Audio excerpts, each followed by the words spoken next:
दोस्तों, क्या दिल्ली में अमित शाह से नहीं संभल पा रहा है लॉ एंड ऑर्डर? क्या दिल्ली के साकेत कोर्ट में हुए कांड के बाद अमित शाह को देना होगा इस्तीफा?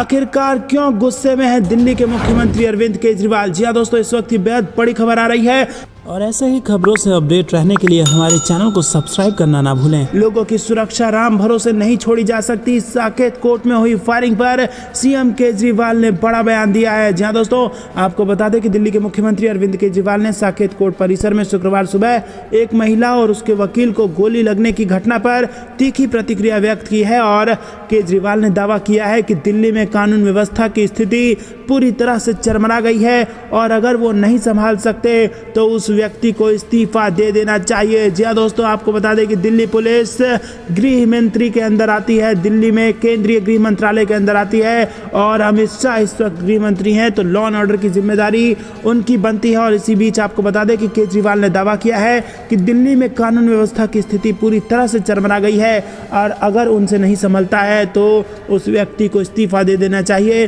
दिल्ली के मुख्यमंत्री ने ट्वीट करते हुए लिखा कि दिल्ली में कानून व्यवस्था पूरी तरह से चरमरा गई है। दूसरों के कामों में अड़चन करने और हर बात पर गंदी राजनीति करने के बजाय सबको अपने अपने काम पर ध्यान देना चाहिए और अगर नहीं संभलता तो इस्तीफा दे देना चाहिए ताकि कोई और कर ले। लोगों की सुरक्षा राम भरोसे नहीं छोड़ी जा सकती। तो दोस्तों, क्या आपको भी ऐसा लगता है कि केजरीवाल ठीक कह रहे हैं और अगर नहीं संभलता है तो इस्तीफा दे देना चाहिए? आपको क्या लगता है कौन है इस घटनाक्रम के लिए जिम्मेदार? कमेंट में जरूर बताइए। आपको बता दें कि घटना की जानकारी देते हुए एक वरिष्ठ पुलिस अधिकारी ने कहा कि महिला अपने वकील के साथ थी जब एक व्यक्ति ने उसे गोली मार दी। जी हां दोस्तों, कोर्ट में घुसकर ये कांड किया गया है जिसके बाद कई सवाल उठा दिए गए हैं। आपको क्या लगता है कमेंट में जरूर बताइए। रुक करते हैं अगली ब्रेकिंग न्यूज की तरफ।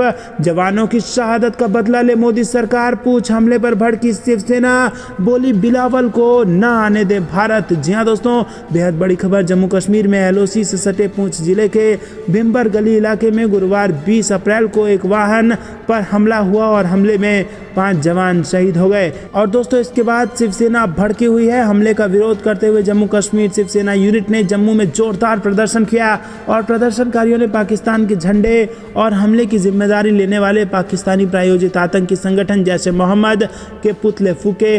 पार्टी प्रदेश प्रमुख मनीष साहनी के नेतृत्व में जम्मू के रूप नगर स्थित पार्टी कार्यालय के पास शिव सैनिक एकत्रित हुए हैं। दोस्तों, आपको बता दें कि जवानों की शहादत का बदला ले मोदी सरकार, इसके लिए अब शिवसेना ने यहाँ पर दबाव बनाना शुरू कर दिया है। रुक करते हैं अगली ब्रेकिंग न्यूज की तरफ। कर्नाटक में बढ़ चुकी है भाजपा की मुश्किलें, बगावत के बीच परिवारवाद का लगा आरोप, येदियुरप्पा बोम्मई पर बढ़ गया दबाव। जी हां दोस्तों, कर्नाटक विधानसभा चुनाव में बड़े नेताओं की बगावत से जूझ रही भारतीय जनता पार्टी पर परिवारवाद को लेकर सवाल उठ रहे हैं। पार्टी ने पूर्व मुख्यमंत्री बीएस येदियुरप्पा के बेटे विजेंद्र समेत लगभग आधा दर्जन नेताओं के परिजनों को टिकट दिया, लेकिन वरिष्ठ नेता ईश्वरप्पा के बेटे को टिकट नहीं दिया गया। कांग्रेस ने भाजपा को इस मुद्दे पर घेरा, लेकिन पार्टी इसे ज्यादा तूल नहीं दे रही है। कर्नाटक में टिकटों को लेकर भाजपा के लगभग आधा दर्जन बड़े नेताओं ने पार्टी छोड़ दी है और इनमें विधायक व विधान परिषद सदस्य भी शामिल हैं। तो दोस्तों, चुनाव की तारीख अब निकट आ रही है और ऐसे में कर्नाटक में बीजेपी को लगातार एक के बाद एक बड़ा झटका लग रहा है। और अब आपको बता दें कि तमाम बड़े नेता यहां पर पार्टी छोड़ चुके हैं और कुछ ने तो कांग्रेस पार्टी को भी ज्वाइन कर लिया है। और इसी बीच एक खबर आ रही है, राहुल गांधी की जबरदस्त रैली यहां पर हुई है। दोस्तों, प्रचंड बहुमत कांग्रेस पार्टी को यहां पर मिलने जा रहा है। इस रैली से यही लग रहा है जिस प्रकार से जनसैलाब राहुल गांधी को सुनने के लिए उमड़ रहा है और लोगों का समर्थन कांग्रेस पार्टी के हित में दिख रहा है, उससे बीजेपी की नींद उड़नी तय है। और आपको बता दें कि कहीं ना कहीं यही कारण है कि कर्नाटक में भाजपा के बड़े नेता पार्टी छोड़ रहे हैं और कांग्रेस पार्टी ज्वाइन कर रहे हैं, क्योंकि जमीनी रिपोर्ट जिस प्रकार से आ रही है उसने उनकी आंखें खोल दी है और अब जीतने की ज्यादा संभावना कांग्रेस पार्टी के साथ नजर आ रही है। इसलिए भी कई नेताओं ने पार्टी बदली होगी। रुक करते हैं अगली ब्रेकिंग न्यूज की तरफ। कर्नाटक के लोगों को वोट के लिए धमकी देना, उनका अपमान, जेपी नड्डा पर भड़की प्रियंका गांधी। जी हां दोस्तों, बेहद बड़ी खबर। कांग्रेस महासचिव प्रियंका गांधी ने भारतीय जनता पार्टी के अध्यक्ष जगत प्रकाश नड्डा द्वारा कर्नाटक में दिए गए एक भाषण के एक अंश का हवाला देते हुए बृहस्पतिवार को कहा कि राज्य के लोगों को वोट के लिए धमकी देना उनका अपमान है। कांग्रेस ने ट्विटर पर नड्डा के भाषण का एक वीडियो साझा करते हुए आरोप लगाया कि भाजपा अध्यक्ष ने कर्नाटक के लोगों को धमकी दी है। प्रियंका गांधी ने ट्वीट किया कि कर्नाटक के लोगों ने अपने खून पसीने से एक बेहतरीन राज्य बनाया है और उन्हें ये धमकी देना उनका अपमान है, और अगर वो भाजपा को वोट नहीं देते तो उन्हें प्रधानमंत्री का आशीर्वाद नहीं मिलेगा। ये धमकाने जैसा है। कर्नाटक वासी को अपने राज्य के भविष्य, अपने गौरव और समृद्धि के लिए स्वतंत्र होकर वोट करना चाहिए। कांग्रेस ने नड्डा का जो वीडियो साझा किया है उसमें ये बोलते सुना जा सकता है कि कर्नाटक में विकास की गंगा बहती रहे, इसीलिए मैं कमल के निशान पर वोट मांगने आया हूँ। कर्नाटक में विकास जारी रहे, निरंतर चलता रहे। चुनाव का मुद्दा है, जो मोदी जी का आशीर्वाद है उससे कर्नाटक वंचित ना हो जाए। तो दोस्तों यहाँ पर सीधा सीधा कहते हुए पाए गए हैं कि अगर कर्नाटक में लोगों का चुनाव में बीजेपी को नहीं जिताया लोगों ने तो फिर मोदी जी का आशीर्वाद मिलना कहीं मुश्किल ना हो जाए। तो दोस्तों क्या अगर बीजेपी की सरकार कर्नाटक में नहीं बनेगी तो जो केंद्र की मोदी सरकार है वो कर्नाटक के साथ दोहरा मापदंड अपनाएगी और सौतेला व्यवहार करेगी। और दोस्तों क्या यही हाल बाकी राज्यों के साथ भी हो रहा है? क्या बिहार के साथ भी यही हो रहा है? जब तक बिहार में भाजपा की सरकार थी तब तक सब कुछ अच्छा था।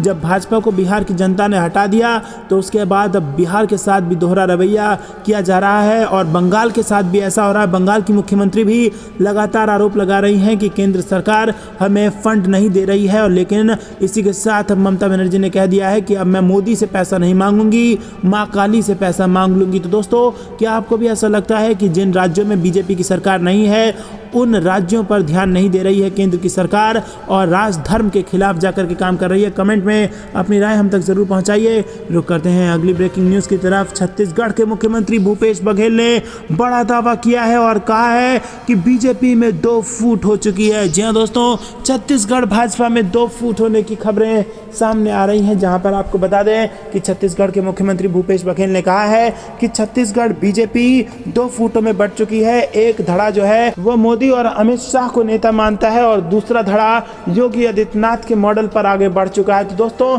क्या बीजेपी में 2 धड़े बढ़ चुके हैं? एक के नेता मोदी और शाह हैं तो दूसरे के नेता योगी आदित्यनाथ हैं। और क्या योगी आदित्यनाथ बीजेपी में अमित शाह से बड़े कद के नेता बन गए हैं? और यही कारण है कि चाहे कर्नाटक का चुनाव हो या कहीं का भी चुनाव हो, वहां पर योगी आदित्यनाथ को स्टार प्रचारक के तौर पर उतारा जा रहा है। और क्या इससे मोदी और शाह की लोकप्रियता कम हो जाएगी? आपको क्या कुछ लगता है कमेंट में जरूर बताइए। रुक करते हैं अगली ब्रेकिंग न्यूज़ की तरफ। दोस्तों रुक करते हैं अगली ब्रेकिंग न्यूज़ की तरफ। मध्य प्रदेश में आयुष्मान योजना में बड़ा घोटाला, कांग्रेस ने बीजेपी सरकार पर लगाया संरक्षण देने का आरोप, जांच की उठा दी मांग। जी हां दोस्तों, आपको बता दें कि मध्य प्रदेश कांग्रेस ने गरीब तबके के लिए चलाई जा रही आयुष्मान भारत योजना में प्रदेश में भारी घोटाले का आरोप लगाते हुए मामले में एफआईआर दर्ज कराने की मांग की है। प्रदेश कांग्रेस मीडिया विभाग के अध्यक्ष के मिश्रा और प्रवक्ता अमिताभ अग्निहोत्री ने आरोप लगाया कि मध्य प्रदेश में बीजेपी शासन के संरक्षण में चिकित्सकों के क्षेत्र में आयुष्मान भारत योजना में अरबों रुपयों का घोटाला हो रहा है।